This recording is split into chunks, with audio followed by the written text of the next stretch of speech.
السلام عليكم ورحمة الله وبركاته، عشاق الساحرة المستديرة في كل مكان. لو انت أول مرة تشاهدنا، يا ريت تشترك بالقناة وتفعل زر الجرس ليصلك كل جديد. لماذا كولر يختلف عن باقي المدربين؟ ولماذا الأهلي غير؟ تعالوا نشوف الإحصائيات. الأهلي خاض 3 مباريات في 7 أيام، مباراتين في دوري الأبطال ومباراة في الدوري. نجح في تحقيق العلامة الكاملة، فوزين في دور المجموعات وحفلة أهداف في شباك البلدية بالدوري المصري.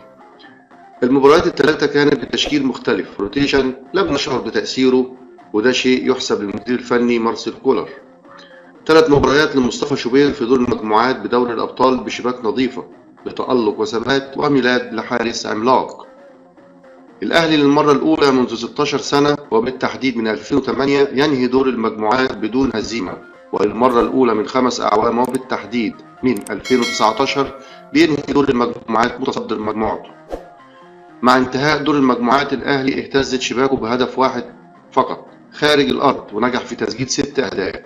وهداف الأهلي في دور المجموعات النجم حسين الشحات برصيد 3 أهداف، يصل بها للرقم 20 على المستوى القاري، الذي يتساوى بها مع الحاوي وليد سليمان.